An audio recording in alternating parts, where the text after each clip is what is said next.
Good day, everybody. My name is Alihan. My theme is Kazakhstan, Model of Economic and Development of Independent Kazakhstan. Now, let's start.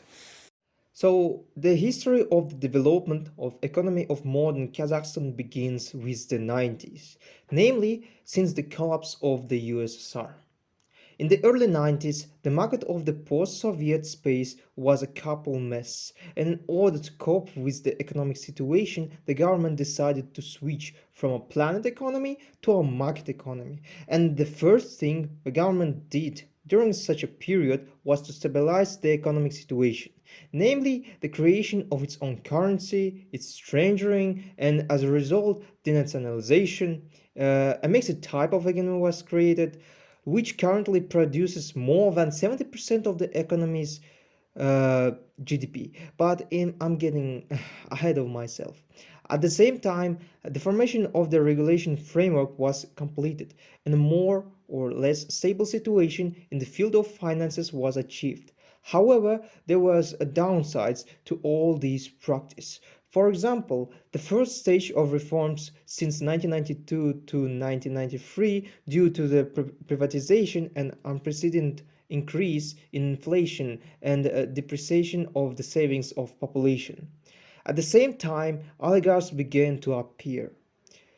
In the second stage, from 1993 to 1997, it introduces its own currency and begin its journey regardless of Moscow decisions.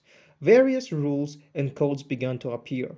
Relations in terms of taxation and banking began to be regulated, as well as market development. In general, in the second stage, the liberalization of market was noticeable and it became easier to breathe. An attraction of the foreign capital to Kazakhstan just began itself. The country's gold reserves also began to increase. The rate of inflation has slowed down. However, not everything is so smooth because of large imports, personal production, and the ability of the population to pay began to decrease.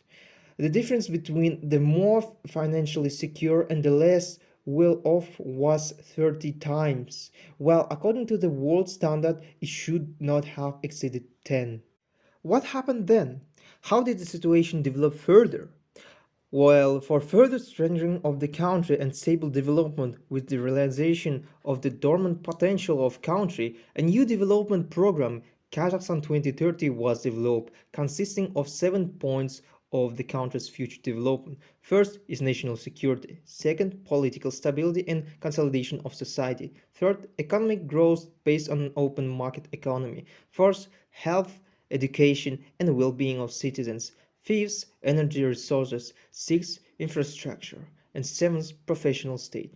All these 7 points reflected that weakness we had and what we have to achieve in the near future. Then, 5 years later, in 2012, a new development model, Kazakhstan 2050, was adopted. But I'll talk about that in the next video.